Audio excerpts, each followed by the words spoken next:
Okay, thank you all. Hopefully you're well rested and refreshed. Not quite. We ready to go?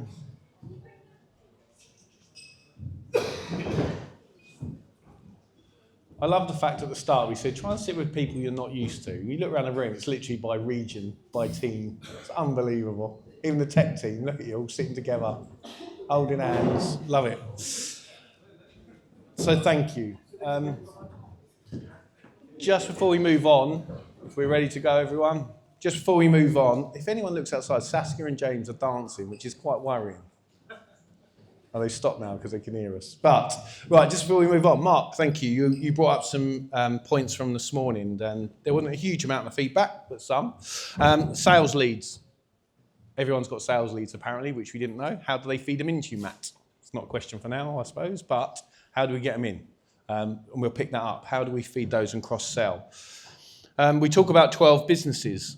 If you looked on Companies House, you'll see a number of businesses. And Mark had another fantastic point. What are they? So we'll make sure we clarify. Again, it's not for now. We have to follow quite a strict agenda, unfortunately, but it's a good point. What are the businesses that sit under us? And we'll make sure that we cover that off tomorrow morning before we start. Selling training and sales training came up. We're talking about the future, and this isn't all about sales and growth, and we've probably covered that off enough, but how do we upsell? There's some great points around Mace Macro. We do some tech for them, a huge amount of tech actually for them. And Mark's been down doing a look at training, and they want training for first aid and other things, but we didn't know we would already work with them. So how do we make everybody aware of who we work with and why?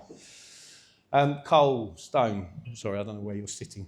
Mr. Stone brought up something very pertinent, which was about us when we were smaller. So previously, our tech division was known as Gardle, based up in Accrington. And it was about being the brand, and it was very relevant to what we were talking about. So we were here, and we sit, and if we were sitting with Gardle, we were the brand, not Lodge, Gardle, whoever. If it was Boots, we acted on behalf of the Boots, and we were part of them because we were so much smaller. And that's where we need to get back to. So there's some points we can take away from that, so thank you. In regard to the logo, and it was split, so that was useful feedback. We've had some other feedback. It looks like a 9, thank you. That helps, but we will look at that and we'll take that away to see if we can make it a lot clearer. But also the launch of it, just to clarify, isn't until October. So this was for your eyes only as such at the moment, because we're going to release it. Retail Risk is one of the biggest conferences we do, and we always get something from it. We get a lot of exposure from it.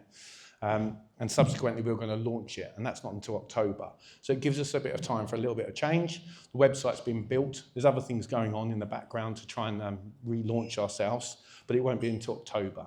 So it's fine to discuss in the group, but there's no reason to go out to the big outside world and show them what the logo is. So there's no immediate change from bell boxes to uniform and all the rest of it, not an immediate change. Matt will facilitate that through. Cool. Right, so we're going to go through the values. So I'm going to hand over, you'll be pleased to know. So we're going to go through our values and what they stand for and what we will be living and breathing every day. Dave, you're up first? Yeah. I need to put the mic on you if that's okay.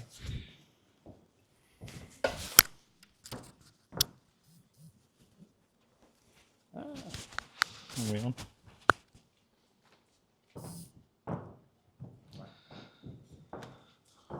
Good morning, everyone. So our first value that we really looked at was grounded. We feel grounded is an essential company value.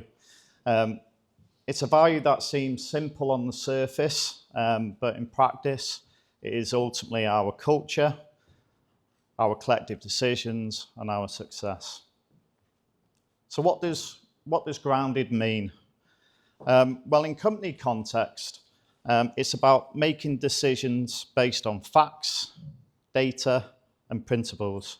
It's not about emotions or hearsay. It's about being accountable and honest. It's about collective listening, being open and approachable to suggestions. So why is it important? Ultimately, being grounded keeps us from reacting impulsively. But I think more importantly, it helps us all focus on what matters. And what matters is our people, our customers, and our values. It also prevents a high-performing, united team become a scattered one. So a couple of examples of grounded. So in leadership, a grounded leader will listen more than they talk. They will admit when they're wrong. They will make decisions that align with feedback and align with company values. In teamwork, on your day-to-day, it's all about communicating openly with one another. It's respecting each other's boundaries and supporting one another through challenges. It's important to note it's not about chasing individual credit. It's about collectively chasing the results. Being grounded ultimately builds trust. It's said that companies that stay grounded are often data-led, often revert to facts, they are open, and they are honest. And over time, this builds trust. Trust with employees, trust with customers, and trust with partners. And remember, there's nothing better that scales better than trust, any product or process or platform. So how can you live this value day to day? Well, it's all about self-reflection. Am I staying true to the facts? Am I aligned to the company values? It's important to stay curious but not defensive. And remember, feedback it's not a threat. It's actually a gift to improve. So to summarize, being grounded doesn't hold us back. Being grounded is what holds us together. It gives us unity, the clarity to lead, the resilience to grow, and the integrity to earn real trust. I'll now hand you over to Ed, who will discuss the next value.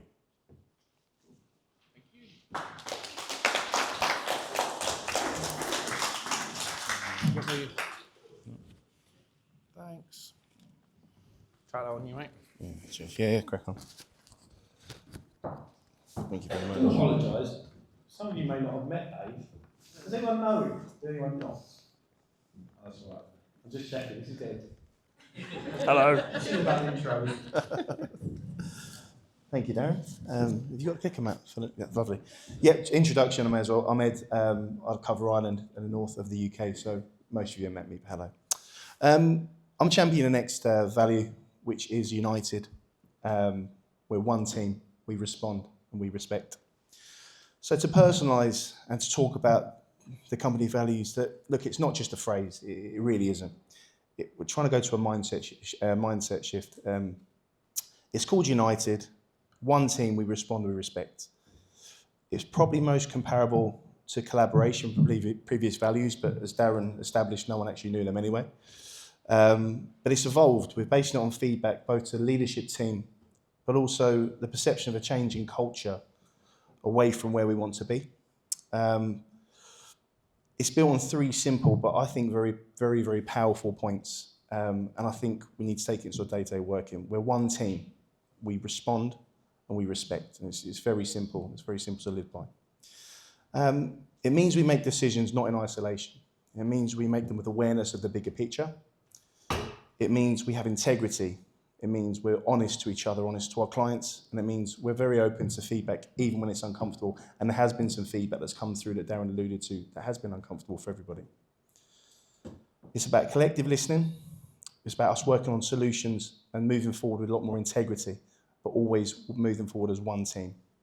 Being united makes you stronger as a team, and it builds trust in one another. When we're united, we're harder to break down, we're harder to infiltrate. We've got unwavering trust in each other, that my colleague, whatever position, whatever title they have, they're on your team and they'll respond to you when you need support, and they'll always treat you with respect. This then naturally allows this naturally allows ultimate belief in each other and the confidence to be open and transparent. And that's important. We want to have confidence to be transparent and open with each other. And this hasn't always been demonstrated. It will allow us to focus on what truly matters, and that's our people, our customers, and our values. Very simple. Let's strip it back. As Dave alluded to, and I agreed with the point, of course, we discussed it before, but I think it was a good one. Being united, it coincides with being grounded. It prevents even high-performing teams becoming splintered. But more importantly, if we're united, it prevents resentment coming in early. It means that we can treat it and we can address it as a united team. And where there's issues, we can confidently and respectfully address them openly and fully early on. A united leader, if we go back to leadership, has ultimate trust in their team and colleagues. And that ultimately means they're competent to delegate because they trust their team. They admit when they don't know the answer, they admit when they don't have the solution, and it means we'll be comfortable to show to your team, there's a skills gap here, can I lean on my team, because we're united. When it comes to teamwork, and this coincides word for word, it's a very similar value in how we work with the team when it comes to grounded. Communicating openly and respecting boundaries, and we support each other. And individual credit, I don't think anyone's after it, we take credit as a team. Companies that stay united, we do outperform over time because the trust is there. We have happy, engaged staff that feel part of the team and part of the family. United, one team, we respect, we respond. It truly does differentiate us. As we move forward, we will differentiate us from our competitors, and we'll just go back to what we want to do and what we want to deliver. How we can live by this value as we move forward, for me, we always need to look at ourselves. Are we conducting ourselves in a united way? Are we operating as one team with our colleagues and with our clients? Are we being respectful of each other? And are we responding to what is asked of us? If we use an improved team dynamic and atmosphere to be open and transparent, give feedback, positive and negative, and accept it with the respect and integrity it was given. If we lead with a united approach, be the example your team needs. The most senior person in the room isn't always the only leader. We need to remember that. So to summarise, if we're united, we're one team, we respect, we respond. It keeps us aligned across lodge service, or lodge security, should I say. Whatever part of the business we're in, it breaks down silos. It addresses cynicism and suspicion when we're making positive group changes. As we are living and operating by this value, it gives us clarity to lead, be confident in ourselves, give us the resilience to grow and the integrity to earn real trust. So as a team, let's commit to this value, not just in words, but in action. Let's respond with intention, let's respect with consistency, and let's lead as one team. We respect, we respond, united. Thank you.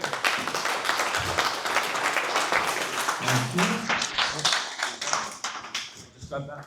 Jenny, Just 1 second before we move on to Jenny, if that's okay. the next 2 days, and we said we're going to change. Does anyone have challenged either of those two? I appreciate it's going to be quite awkward, but we need to start. I'm looking at certain people, but I'm trying not to. There was this is our values as we move forward. After we move from today, this is how we're operating. And one of the things both Dave and Ed just said, we respond. We don't, and I'm guilty of that as well. How hard is it to get a response from and it goes back to our communication. So when you're sitting in this room, and I'm looking around, and a number of you are smiling, so when Ed stands up and goes, we respond and we respect, we don't, but we will. So I want you to call us out. I want you to have the guts to stand up and go, I'm waiting for an email from you. I think Celine's waiting for a phone call from me from July the 7th. I only found out third hand. No one said, I've missed a Teams message. I'm sorry to call out Celine.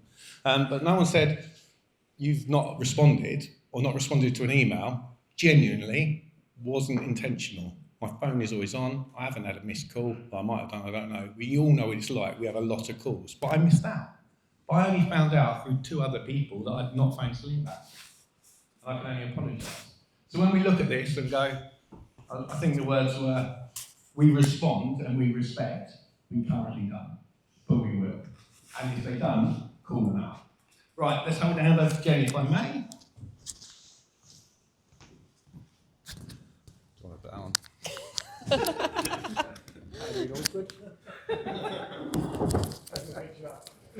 Yeah, I mean, it would be a bit awkward if you started trying to stick your hand in my dress, let's be honest. Morning all. So I'm going to talk about the next value moving forwards, which is human. And I'll be honest, when we were sat in a room and we were talking about the values, and I think before that we'd come up with safe and core, and we were kind of going through them and thinking what they mean, and the word human came up, part of me thought, well, what the hell does that mean? We're all human.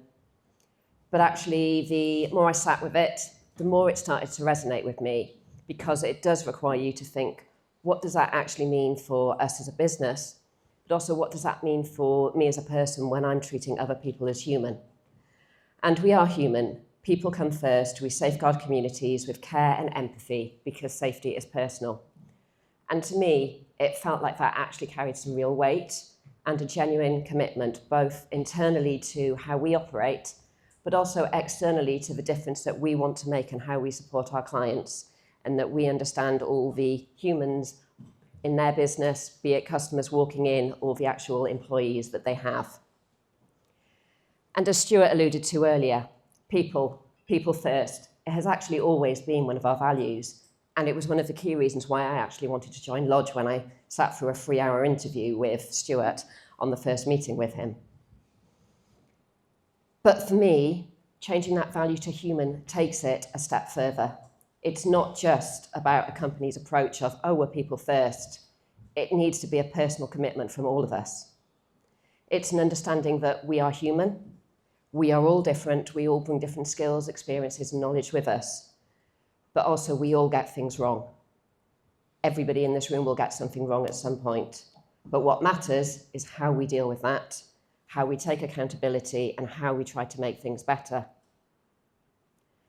As a business, we protect people, property, and places. For us and for our clients, people are always a priority. And we have to recognise that by the very nature of our business and the roles that we ask people to do, we are asking individuals to put themselves in positions of increased risk every single day. Yet when any of you ever come back to me with the role that your officers do, or I speak to any officers, the one thing that comes across in terms of what they deliver is the pride with which they work, the service that they offer, and it is personal to them. We therefore need to create a culture internally and through the services that we deliver that it isn't just a nice to have, it's a value that must sit at the heart of everything we do. If we are going to respect those who are working for us on the front line, those of us who work anywhere in the company correctly, we need to create a culture where people actually enjoy coming into work every single day. But as Darren and Stuart have alluded to today, we must be honest. And as a leadership team, we have had to reflect on some really uncomfortable truths over the last couple of weeks and months. Feedback from the conversations and from the surveys has made it very, very clear that there have been times when it has felt to you like we've treated our officers, like we've treated you as if you're a number rather than a person, and rather than a human. That the feedback is that we have measured performance through numbers alone and lost focus on what good looks like. And for me, that really hurts to hear. And it should, because it's not who we want to be, and it's not who we say we are. You have told us through all your feedback that we need to get the basics right. Uniform and equipment should be easy to access and fit for purpose. Workloads need better management, and that burnout is real. You've asked us for clearer communication, better direction, and a culture where it's safe to speak up, and that you want recognition to be genuine, not token. And you're all right. I'm disappointed that we needed this reminder, but I'm also really, really hopeful, because the fact that you can be open and honest means that we can change. So what does being human mean in practice? What does good like when we live this value? It means that we recognise that safeguarding others starts with safeguarding our own. Our officers, our managers, our support teams, our clients and the public all deserve to be treated with dignity, care and respect. It looks like a leadership team that listens, understands where we are going and what good looks like, and teams being set up for success with the right tools, support, Performance measures that reflect not just outcomes, but how we got there through good management, strong relationships, and ethical decisions, linking back to being grounded and being united. It looks like us asking for information, not just answers, being curious about what people need, not just what they deliver, and recognising effort consistently, not just when it's convenient. We are human, we all make mistakes, but our commitment to being human and how we work means we will own those mistakes, learn from them, and do better. Kind of over today and tomorrow, I'm really looking forward to us all working together to ensure how we help this become a lived experience for you, for our officers, for our clients, and the communities we serve. So my ask of you is listen, be honest, try not to be defensive, be open to change and doing things differently. We have a lot that is great within Lodge, but also a lot where we can improve, and each and every one of us needs to be accountable and part of that journey. Please, be honest, and I will now pass over to Matt for our last and final value.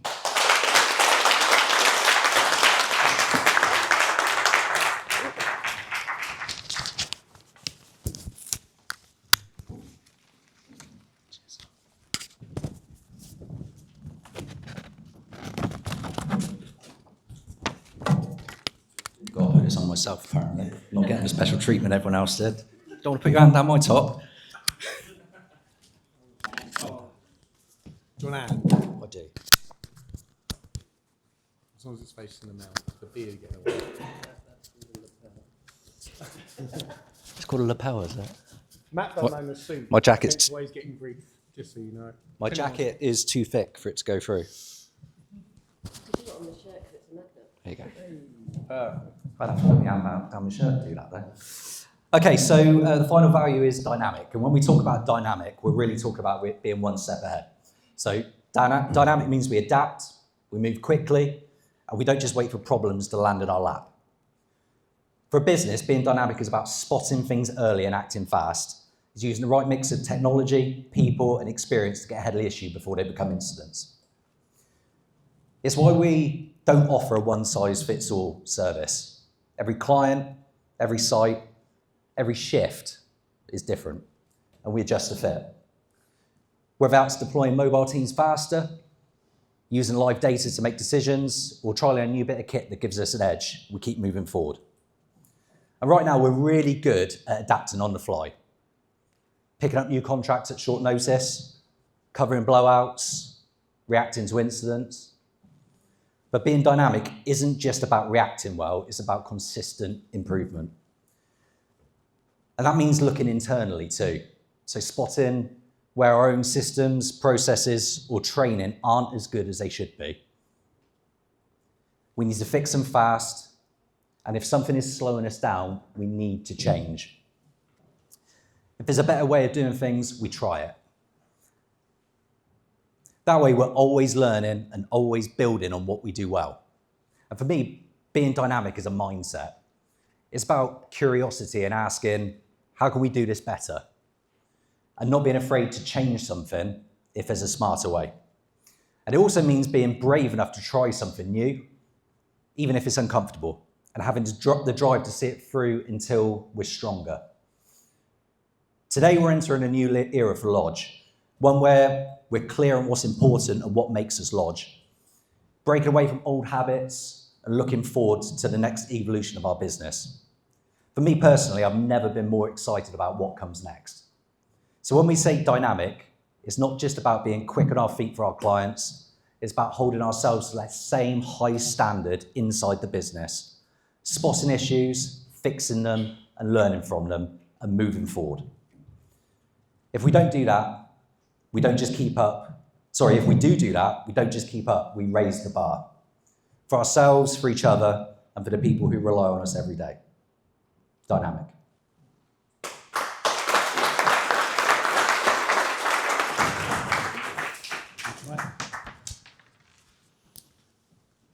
A magnet's a problem. It's Jack's fault. If I was wearing a t-shirt, it would have been fine. That's very true, yeah. Right, there's a couple of bits I just wanted to pick up on. Thank you all. Has anyone got any questions on that? I'm just conscious we haven't reflected back on you guys. CJ. But I just kind of want to get it out there because I'm pretty sure some people are thinking it. It's all well and good having those values, but how are we going to make sure it's implemented across the business? How is it going to look? How are we going to keep people accountable? It's all well and good having these values. We had values before. You weren't structured. That's very good. It's a great point, and we are going to come on to it, hopefully. If it doesn't answer your question, over the next few slides, can you challenge me back on it again? But thank you. It is a very good. It's great to stand here and say that. And there's some points that I just wrote down as Jenny and Matt were talking. Human, as a prime example. Jenny mentioned. Apologies. Sorry, Mark. Yeah, sorry. We keep talking about our frontline officers. With regards to frontline officers, what I've noticed going out there, the uniforms that the females are wearing are male uniforms and don't look right and don't fit right, and there are lots of complaints on uniforms. Can we look at the supplier issue for female uniforms? 100%. I didn't know that was an issue. Is that an issue around? Can I please ask why no one in this room, apart from here, has ever mentioned it?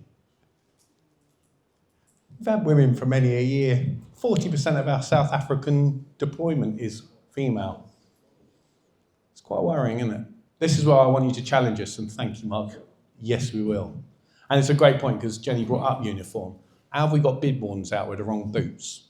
I think, Dean, you've brought up some stuff, and apologies to use you, but let's be open and honest because we have to change the way we work. We send our ID cards to you, I believe, as area managers. What's the point? Why don't we send it to the officer? Has anyone ever challenged it? You have? Cool. Well, we'll change it. It's a simple thing, isn't it? It's quite worrying. There's a few bits we could go on to, and uniform's a great point.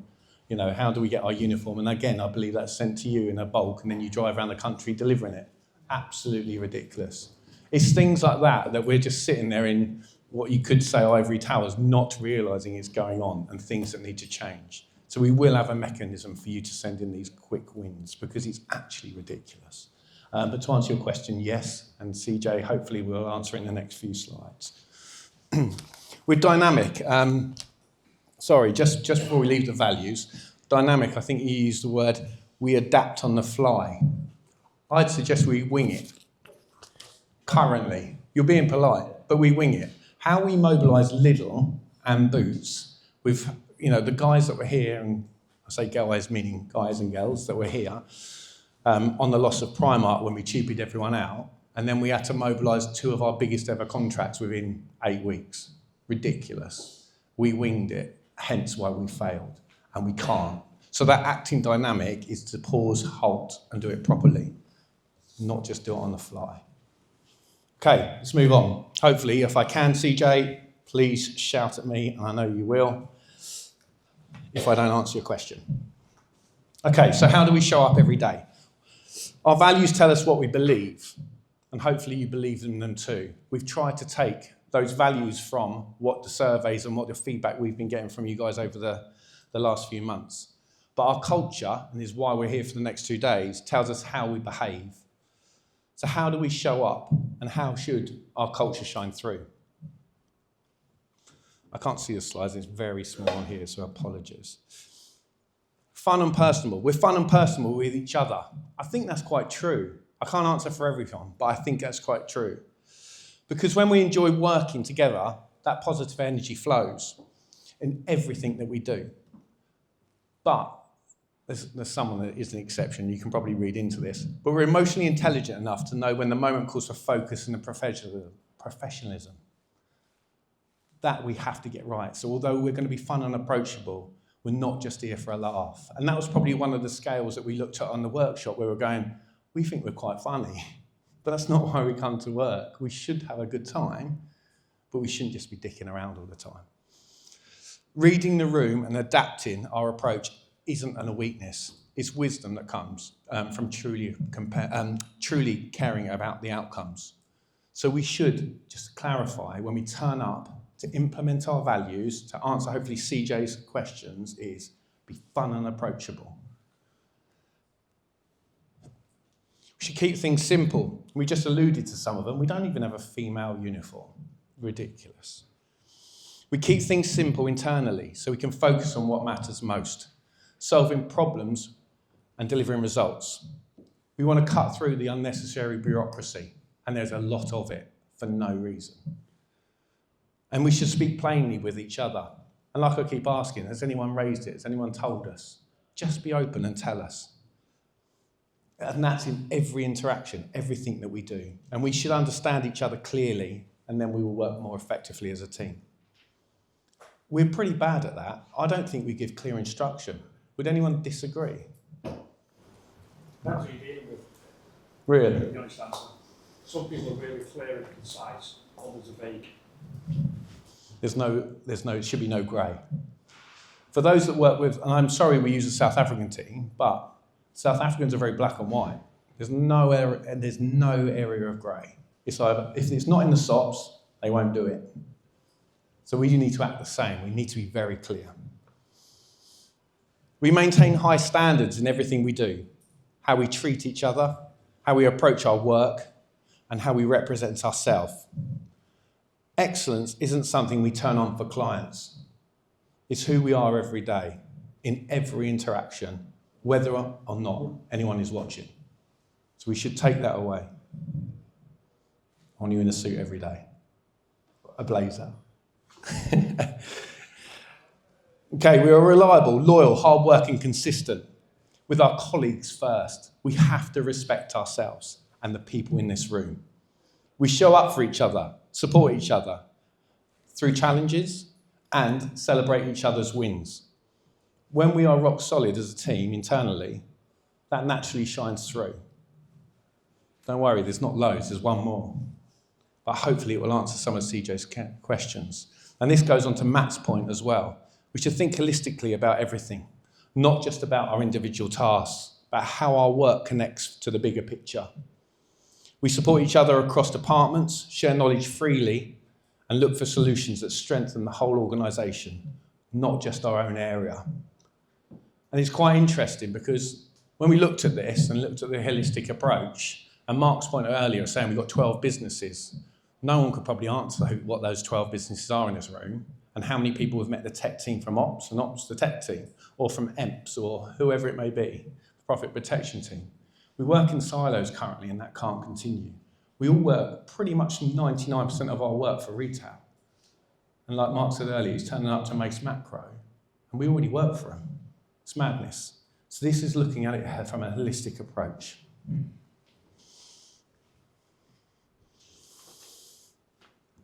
Okay, this is about implementing the strategy. So words are easy, and there's a lot of words, and you're probably sitting there thinking there's so much to take in, and what are we just talking corporate speak? But it's not. This is how we transform these words into daily reality. So effective communication, I've probably bounced on that one the most because I think we're really poor at it. And we're probably poor at it standing here now, but we're not naturally speakers. Obviously, we're security guards at heart. But effective communication, it starts with you modelling transparent, honest dialogue. When you communicate openly with your teams, you're demonstrating our values in action. It's got to be the first and the priority. Operating effectively means using our values as decision-making filters. So coming back to CJ's point, our values, how do we implement them? Everything we do every day, question yourself on, are we fulfilling our values? Is this grounded in honesty? Or are we just bullshitting them? Shouldn't be doing that. Does this unite us? Does this put humans first? And are we being dynamic in our thinking? And if we're not, we should question it, stop, reevaluate, ask for help, and challenge in everything we do. Now let's get rid of the elephants in the room. There's some decisions made in the recent few months, and some of you could shout them out. Absolutely ridiculous decisions because we hadn't stuck by our values. What were we following? What were we thinking? And we should have put those first. Every single value questioned. Have we been making the right decisions?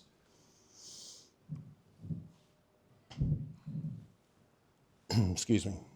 Strategy for cultural development. So we're introducing a three-phase approach. And you've been quite vocal, Mark, and you're heavily involved in this part of it, which is great. You didn't know that, by the way. That's communication again. Leadership embodiment.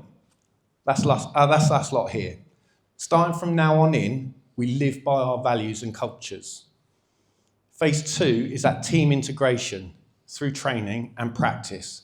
So those values, the culture, the passion, the why, everything we've spoken about, we want to train out to everybody, not just the people in this room. There is clearly a wider group of people out there that's working on the service delivery today. There has to be. Not everybody's here. But we're going to need Mark's support in training this out along with yourselves. And the third phase is that client-facing transformation, where our culture becomes our competitive advantage. It's why I came here. It's why we won Lidl. It's why we won Boots. It's why we won Movianto, and the list goes on. But where we didn't offer our culture and our values, it's where they've disappeared. If you've got any questions or pushback through any of this, please put your hand up and I'll come to you.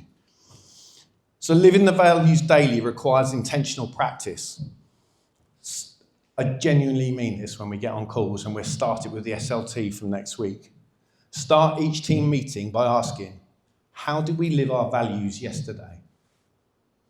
End each day reflecting, where did I see our culture shine? And where can we improve tomorrow? And then lastly, making you feel the values happens through recognition, storytelling, and shared experience. I'm trying to be as open as I can, and I want you to be the same. Be open and authentic with your team, be emotive, and more importantly, be vulnerable. If we make mistakes, let's own up to them. It's not a negative word, and Matt, you picked up on this earlier.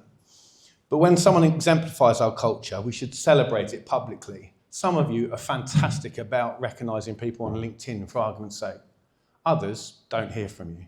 Has anyone, and I'm not picking on any team, but we have to speak openly, has anyone ever seen a technical department's LinkedIn? Probably not. And they do some phenomenal... Ian, where have you been in the last 2 weeks? If you haven't met Ian Dummer, sorry to pick on Ian. Ian is a lead engineer. What countries have you been to?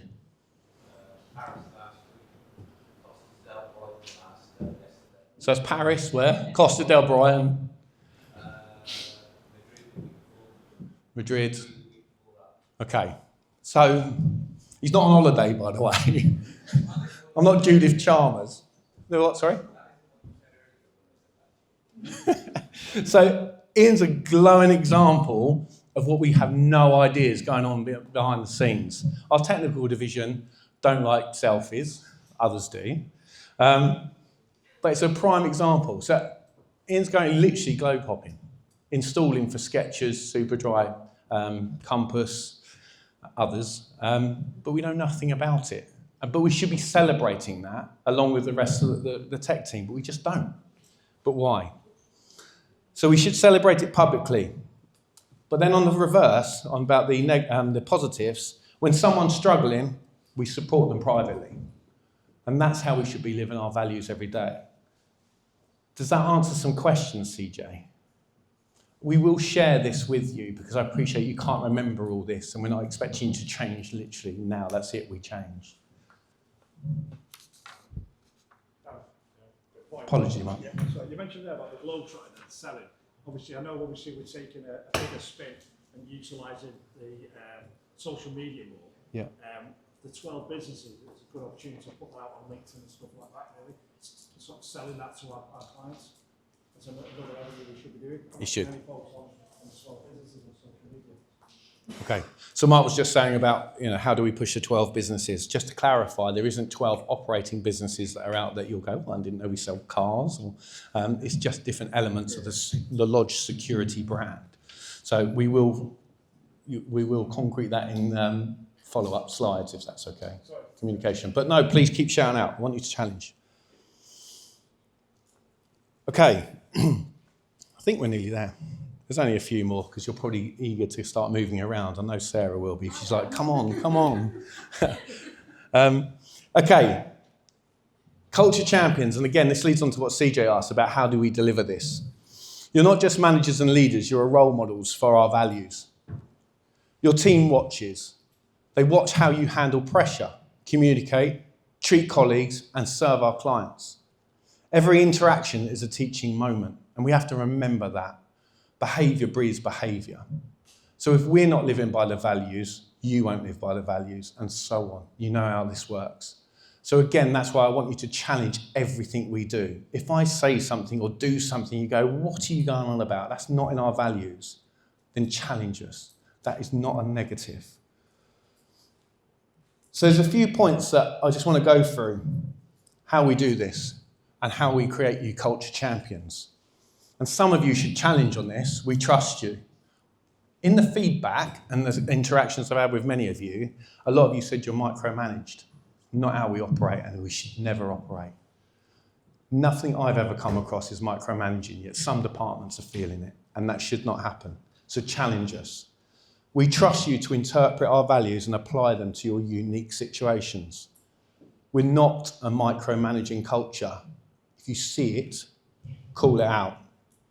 We're empowering you to be culture creators in your areas of influence. If we don't deliver, and that applies to everyone in the room, especially us, because it will feed through, if we don't deliver on our values, we need you to speak up, but not as critics. This isn't a negative thing, but as guardians of what we're building together. Hold us accountable, just as we're asking you to hold your teams accountable. And like I say, a prime example is the Teams and email message that I mentioned with Slim. I can only apologise, I missed it, but hold me accountable. I didn't get back to him. Get behind this initiative. Make it personal. Find the connection between these values and your own professional purpose. So as I alluded to earlier, my why is hate injustice. What's your why? Why are you here? This isn't just about pay. Definitely not about pay. You wouldn't be here. But you're here for a reason. Oh, sorry, I think that sounds really... sorry, Stuart's looking at me as if he goes, shut up. But it's genuine, isn't it? It's genuinely not the reason we do it. We do it because we love it. I enjoy coming to work every day. What's your why? So getting behind the initiative is find that connection between the values and your personal, professional purpose. When you believe deeply in what we're building, that authenticity will inspire your teams and hopefully make your day so much more rewarding. The negativity that came out from some of the surveys and speaking with you was really disheartening. It actually put me on the right downer. Honestly, I was at the point of going, I'm going back into retail. And then you sort of go, actually, I love it here, so why would I do that? But it actually was quite damning. So please make this personal. Enjoy every day you come to work. And then clear direction. Use our values as your daily compass. When facing a difficult decision, and there's many at the moment, when coaching a team member, when solving a client problem, let the values guide us. I sound like a preacher. When I wrote this, it didn't sound quite so patronising, but genuinely, please, let the values that we've read out to you and gone through with you and we'll share with you guide your decision. Trust that when you do this consistently, you're contributing to something bigger than any of us individually. Not one person in this room will question you following our values. Again, does that answer some of the questions? This is trusting in you to follow the values, make your decisions on everything we do. And no one's going to question that or micromanage you on it. Last one. Then we'll hand over to Sarah, hopefully.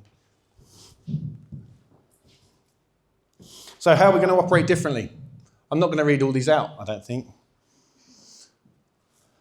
There's some key bits in this. And I'll let you read just for a minute. But moving forward, we're shifting from compliant-based management to values-based leadership. If we took Lidl, we focused heavily on the SLAs. We then focused heavily on subcontractor usage. We didn't focus on the values or our people. And you know the result. We lost the contract because we'd lost our way. So we won't be, instead of asking for us, we won't be asking, did you follow the rules or process? The question will be, how did you live our values? And that should drive the result. So we're creating safe space for innovation and creative problem solving, working on the dynamic value.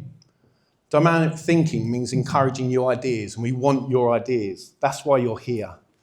We've talked about it, and we're going to deliver the Workers' Council so you can share their ideas and bring them to life. And many of you in the room will be part of that, feeding in what you know and what you're hearing. You know, Mark's come out with a huge amount of insights today, and we've not heard them before. Ridiculous. And we're investing in communication tools and training that help every team member understand not just what we do, but why we do it. So the journey ahead. Sounds a bit of a cliche, but it's not a destination, this is a journey. There will be days when living our values is going to be really a struggle, and on some days where it'll be easy. But we have to commit to this path, we have to become stronger, we have to be more united. So we have the power now to make this transformation real, and I think personally, genuinely, I think our clients and our communities deserve it. Other service providers are failing. I appreciate we have, but we change this mindset now. So the next 2 days are time for us to be part of this change and part of this journey. So just to reflect on that, I'm going to bring these bits up. And it's been quite quiet out there, and I thank you for those that have called out and said some bits which have been useful, but it's okay to disagree. If you disagree, Paul's yawning. It's a prime example. But it's okay to disagree. If you disagree with what I'm saying or disagree with what the guys have said throughout the speeches, I want you to tell us. Come up if you don't feel comfortable doing it now. We're not expecting you to have all the answers. Half-formed ideas are welcome, but between us, we can make them into a fully formed idea. And we need you to participate and share. But above all else, like I say, it's okay to challenge. And we want you to hear your honest thoughts. Otherwise, we can't progress. Okay. There's no hands up at the moment. So just before I finish off, and I appreciate we're a bit forward in time, but it's okay. Hopefully that's okay with yourself. Okay, we're very behind. So just to finish off, I'm following that. Right. There will be some structural changes, and there's been loads of chat about them. I'm going to give you the top level of how this looks. Okay, very quickly. So, in red, they haven't gone into the finite detail, but as it stands at the moment, I'm going to stand out here so I can see what's going on. Cole Jordan on the left-hand side, it's not a song, is looking after integrated solutions, so our technical division, but ultimately we want to bring all those integrated solutions together. These are proposed changes, only proposed because we haven't had your feedback yet. So Cole will look after integrated solutions, encompassing South Africa through to KPNR, so it all sits under one group. Dave Parry, looking after operations South and Central operations. There's something that's not gone red. You'll see scheduling and ad hoc in there. That will be a role. We have about £2.5 million turnover on scheduling, on ad hoc alone a year. But we don't give it the time it deserves. So there will be a vacancy for scheduling and ad hoc manager based out of the central operations function. So that should be in red. Coming across to Ed, looking after Northern Ireland. There's a contract manager. For those that don't know, Shane is moving across to Movianto as a direct client, which is fantastic news for him. Great news for us, obviously. I'm glad he's progressed into that role, but it leaves us a vacancy for contract manager for Movianto, Travis Perkins and Costco. And then one more coming across. So Jenny carries on looking after HR, ER and EMPS. That's one of the 12 businesses, Employee Mutual Protection Services. And then Matt Pound continues with data and account management. So there's 2 new jobs you'll see on the right-hand side as well. So those in red are new roles that we're looking at or proposing. One's a compliance manager. And this isn't just about the ACS, NSI and all the accreditations we have to have. This is about how we implement, and I think, who brought it up? Was it your good self about business business continuity planning? It was. So we were asked a question about business continuity planning. Where is our plan? Where's our, MyCap, whatever you want to call it? Where is it? We tick a box. So again, compliance manager will look after everything compliance within the group. And then business analyst. The business analyst is about the strategic direction and project management, high level delivery. insight and planning, and through data analytics. So there is a number of roles that will be coming available, and some of them have gone out already. But we'd welcome your feedback. So before you finish these 2 days, whatever's impacting, whether it's a uniform manager or whatever you think, it doesn't matter. Please let us know where you think we're failing or where we should focus our energy in recruitment. Okay? Cool, right. Apologies for overrunning. You've heard a lot of chat for the last hour and 90 minutes. It's hard, but please stick by these values, be open, honest, and shout out if you want to push back. Okay, thank you. We're going to hand over to Sarah.